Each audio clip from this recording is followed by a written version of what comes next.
జై శ్రీరామ్ అందరికీ నమస్కారం వెల్కమ్ టు న్యూస్ అఖండ నేను మీ కస్తూరి శ్రీధర్ మిత్రులారా బీజేపీ ఎంపీ అనురాగ్ ఠాకూర్ గారు ఒక భయంకరమైనటువంటి నిజాన్ని బయటపెట్టారు వాస్తవానికి ఒకరి విషయంలో మనము ఇన్నాళ్ళుగా ఊరే ఏదో కొన్ని సందర్భాల్లో కాకపోయినా కొన్ని సందర్భాలైనా కూడా ఆవిడ పెద్ద వీర మహిళ అని చెప్పేసి ఫీల్ అవుతా ఉన్నాం మనకంటే వాళ్ళ పార్టీ వాళ్ళు ఇంకా ఎక్కువ ఫీల్ అవుతా ఉన్నారు కానీ ఆవిడ ఎంత పెద్ద వీర మహిళో మన అనురాగ్ ఠాకూర్ గారు ఈ రోజు అయితే బట్టబయలు చేసేసారు ఎందుకు ఏందా వాస్తవం ఆ నిజమేంది అనేది ఈ న్యూస్ ద్వారా మీకు చెప్పే ప్రయత్నం చేస్తా ఈ న్యూస్ మాత్రం చెప్పాలంటే ఒక సంచలనాత్మకమైనటువంటి న్యూస్ అన్నమాట మామూలు న్యూస్ కాదు ఇది ముందే చెప్తున్నా ఈ న్యూస్ విన్నాక మీకే అర్థం అవుతుంది ఓకేనా ఆపరేషన్ సింధూర్ గురించి ప్రస్తుతం భారతీయ జనతా పార్టీ అదేవిధంగా కాంగ్రెస్ పార్టీల మధ్యన తీవ్రమైనటువంటి యుద్ధ వాతావరణం ఏర్పడి ఉండాలి చూసే ఉంటారు మీరు కూడా పార్లమెంట్ ఏం జరుగుతుంది అనేది పార్లమెంట్లో ఒకరిపైన మరొకరు తీవ్రమైనటువంటి విమర్శలు ప్రతి విమర్శలు చేసుకుంటా ఉన్నారు నిజానికి ఈ ఆపరేషన్ సింధూర్ను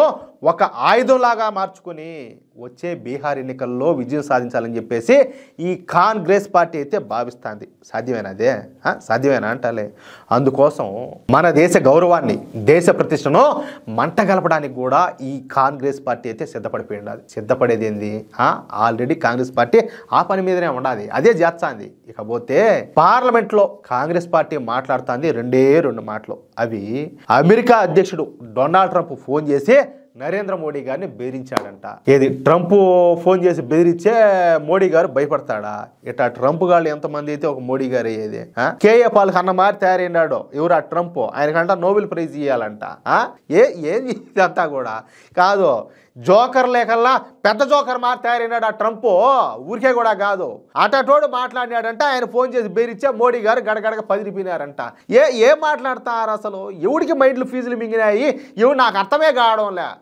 అలాగే మన దేశ విమానాలు ఎన్ని కూలిపోయినాయో చెప్పాలని చెప్పేసి ఈ కాంగ్రెస్ పార్టీ వాళ్ళు అడుగుతారు మన దేశ విమానాలు అంటే యుద్ధ విమానాలన్నీ కూలిపోయినాయంట ఎవరు కూల్చేసింది పాకిస్తాన్ వాళ్ళు కూల్చేశారు సిగ్గుండాలు కొంచెం అన్నా కూడా కడుపు అన్నం తింటే ఒరే నువ్వు ఎవరు తరఫున మాట్లాడుతున్నావు నువ్వు ఏ దేశంలో ఉండవు ఏ దేశంలో కాదు ఏ దేశంలో ప్రాతినిధ్యం వహిస్తున్నావు నువ్వు ఒక పార్లమెంట్ స్థానానికి నువ్వు ఏం మాట్లాడుతున్నావు అసలు మీకన్నా అర్థం అవుతుంది ఇంత నీతిమాలి బతుకు ఇంత నిసిగ్గుగా ఇంత నిర్లజ్జగా ఇంత బట్టలు ఊడదీసేసినట్టు సిగ్గు మానవ లజ్జాన్ని ఏ మాత్రం కూడా పట్టించుకోకుండా దేశానికి వ్యతిరేకంగా పనిచేస్తా పక్క దేశాలకు సంకనాగినట్టు వాళ్ళ బూట్లు లాగినట్టు మాట్లాడతారంటే ఇంకా మిమ్మల్ని ఏ పేరు పెట్టి పిలిచాలా మిమ్మల్ని ఏమని మాట్లాడాలా ఏమి మాట్లాడితే తక్కువ అవుతుంది మిమ్మల్ని మీలాంటి వాళ్ళను నాకు అర్థం కావడంలే దీనికి మన ప్రధాని నరేంద్ర మోడీ గారు సూటిగానే సమాధానం చెప్పినారు ఆయన ఏం మాట్లాడారు అనేది లాస్ట్ వీడియోలో నేను ఒకసారి చెప్పా కానీ అంతటితో ఈ కాంగ్రెస్ పార్టీ ఊరుకోకుండా మళ్ళీ అడిగింది అయ్యే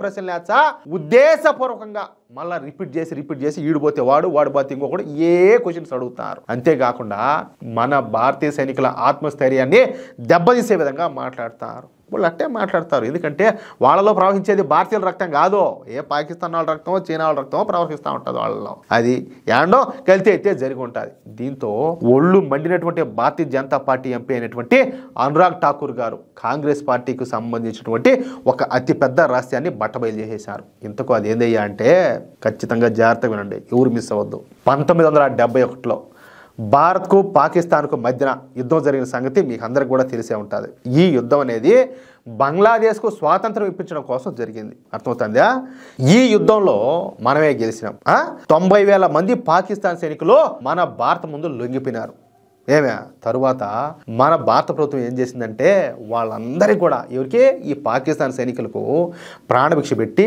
వాళ్ళకి బిర్యానీ పెట్టి వాళ్ళందరినీ కూడా వదిలేసింది దీంతో ఇందిరాగాంధీకు ఐరన్ లేడీ అన్న బిరుదును అయితే ఇచ్చినారు ఇది మనకు తెలిసినటువంటి విషయం ఇక్కడ దీని గురించి గతంలో కూడా నేను ఒకసారి చెప్పిన ఇప్పుడు 90,000 మంది వాళ్ళు చిక్కినారు కదా ఇప్పుడు మన భూభాగాన్ని పాకిస్తాన్ ఆక్రమించుకోవాలి ఏది పాకిస్తాన్ ఆక్రమిస్తే జమ్మూ కాశ్మీర్ ప్రాంతం మర్యాదగా దాన్ని మాకు వదిలిపెడితేనే దాన్ని మీరు వదులుకుంటేనే ఈ 90,000 మందిని వదులుతామని సంకనాక్తా వాళ్ళు వదిలేదు ఇంకొక విషయం ఏదా ఈ మామూలుగా చికెన్ నెక్ అంటాం అనమాట ఏది బంగ్లాదేశ్కు మనకు మధ్యలో చిన్నది అక్కడ చాలా స్పేస్ తక్కువ ఉంటుంది అక్కడ ఆ భూభాగం అనేది మనం ఎలాగూ బంగ్లాదేశ్కు స్వాతంత్రం ఇప్పించాం కాబట్టి వాళ్ళతో మాట్లాడి మాకు ఇక్కడ ఈ ప్లేస్ ఎక్స్టెన్షన్ చేయాలా మాకు ఇంకా మరింత భూభాగం కావాలని చెప్పి అడిగినా కూడా వాళ్ళు సంకనాక్తా వదిలేదు ఎందుకంటే మనం దగ్గరుండి వాళ్ళ కోసం కొట్లాడి పాకిస్తాన్ నుంచి స్వాతంత్రం ఇప్పించాం కాబట్టి అది కూడా అడగలేకపోయింది ఇంకొకటి ఏంటంటే అంత అవసరం అయితే బంగ్లాదేశ్ కావాలంటే మన దేశంలోకి విలీనం కమ్మని చెప్పేసి మనం అడిగి ఉండొచ్చు ఆ ప్రయత్నం కూడా చేయలే.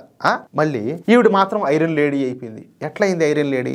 ఈ నేను చెప్పబోయేది విన్నారంటే మీకు అర్థమవుతుంది, ఇంకా మంచి క్లారిటీ వస్తుంది. కానీ అనురాగ్ ఠాకూర్ గారు సరే అసలు ఏం జరిగిందన్న రహస్యాన్ని పూర్తిగా బయట పెట్టేశారు. 1971లో భారత పాకిస్తాన్ల మధ్యన యుద్ధం జరుగుతూ ఉండేటటువంటి సమయంలో ఇందిరాగాంధీ భయపడిపోయిందంట. ఎవరా? ఈ ఐరన్ లేడీ. పాకిస్తాన్ ఎక్కడ పశ్చిమ బెంగాల్ను ఆక్రమించుకుంటుందని చెప్పేసి బెదిరిపోయిందంట. ఆ రోజుల్లో మనకు యుఎస్ఎస్ఆర్ అంటే ఇప్పటి రష్యా మనకు సపోర్ట్ చేసినప్పటికీ కూడా అప్పటి ప్రధాని ఇందిరాగాంధీ మాత్రం భయపడిపోయి వణికిపోయిందంటే. ఇందిరాగాంధీకు మన సైనికుల శౌర్య పరాక్రమాల గురించి తెలిసినప్పటికీ కూడా మన సైన్యం మీద నమ్మకం లేనటువంటి ఈ ఇందిరాగాంధీ నేరుగా అమెరికా అధ్యక్షుడికి లెటర్ రాసిందంటయా. చూడండి ఏం రాసిందో చెప్తా. ఏమనంటే, పాకిస్తాన్ భారతదేశాల మధ్య తీవ్రంగా యుద్ధం అయితే జరుగుతుంది. ఈ యుద్ధంలో ఎవరు గెలుచారో ఎవరు ఓడిపోతారో తెలియని పరిస్థితి అయితే ఏర్పడి ఉన్నది. కాబట్టి వెంటనే పాకిస్తాన్ యుద్ధం ఆపేయమని చెప్పి చెప్పండి. పాకిస్తాన్ యుద్ధం ఆపేస్తే మేము కూడా యుద్ధాన్ని ఆపేస్తాం. దయచేసి మా విన్నపాన్ని అర్థం చేసుకోండి. మీరు అంటే ఎవరు? అమెరికా మధ్యవర్తిత్వం వహించి భారత పాకిస్తాన్ల మధ్య స్నేహాన్ని మళ్ళీ చిగురింపజేయండి అని చెప్పేసి రిక్వెస్ట్ చేసింది. ఎవరికి? అమెరికా అధ్యక్షుడికి. ఆ పని గనక చేస్తే మేము మీకు రుణపడి ఉంటామని చెప్పేసి అప్పటి మన దేశ ప్రధానమంత్రి అయినటువంటి ఎవరా? ఈ ఐరన్ లేడీ ఇందిరాగాంధీ అప్పటి అమెరికా అధ్యక్షుడైనటువంటి రిచర్డ్ నిక్సన్ కు లెటర్ రాసిందంటయా. ఈవిడ మళ్ళా ఐరన్ లేడీ అంటారు. కొంతమంది అయితే ఓయమ్మ అపర ఖాళీ మాత అంటా ఉంటారు ఈవిడి గారిని. ఈవిడి గారు ఎంత ధైర్యవంతురాలో చూడండి ఒకసారి. ఇప్పుడు ఆ లెటర్ను ఏదే అమెరికా అధ్యక్షుడికి రాసినటువంటి ఆ లెటర్ను మన భారతీయ జనతా పార్టీ ఎంపీ అయినటువంటి అనురాగ్ ఠాకూర్ గారు పార్లమెంట్లో బయట పెట్టారు. సచ్చింది గొర్రె దెబ్బకు.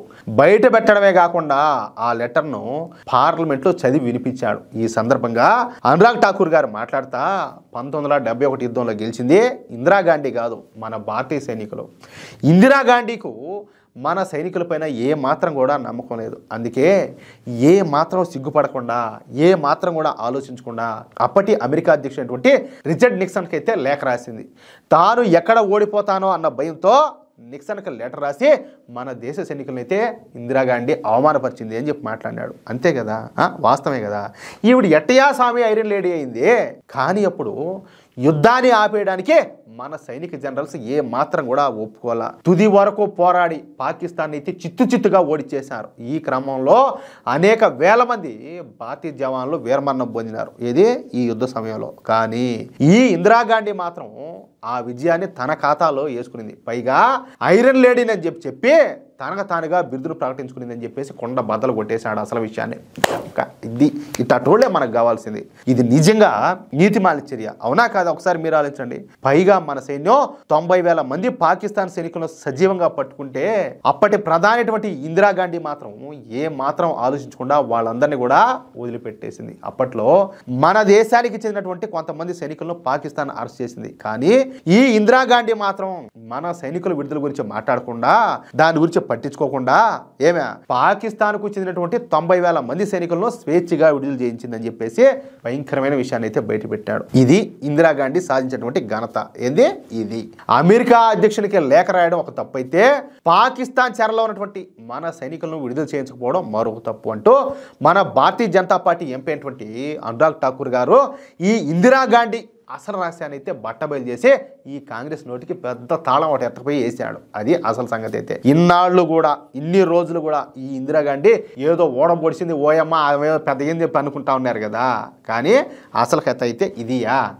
చూడండి ఎంత ఇంపార్టెంట్ న్యూసో. ఈ న్యూస్ ప్రతి ఒక్కరికి తెలియాలా. ఈ కాంగ్రెస్ పార్టీ కథ ఏంది, వాళ్ళ అసలు భాగవతం ఏందో ప్రతి ఒక్కరు కూడా అర్థం చేసుకోవాలా. కాబట్టి మిత్రులారా, మీకు ఎంతమందికి వీలైతే అంతమందికి మీరు ఎన్ని గ్రూపుల్లో ఉంటే అన్ని గ్రూపుల్లోనూ ఈ న్యూస్ని అయితే షేర్ చేయండి. అలాగే ప్రతి ఒక్కరు కూడా ఈ వీడియోకు సంబంధించి మీ యొక్క అమూల్యమైనటువంటి అభిప్రాయాలను కామెంట్ చేయండి. అలాగే ఇంతవరకు మీరు గనక మన ఛానల్ను సబ్స్క్రైబ్ చేసుకున్నట్లయితే ప్రతి ఒక్కరు కూడా మన ఛానల్ను సబ్స్క్రైబ్ చేసుకోండి, సపోర్ట్ చేయండి ప్లీజ్.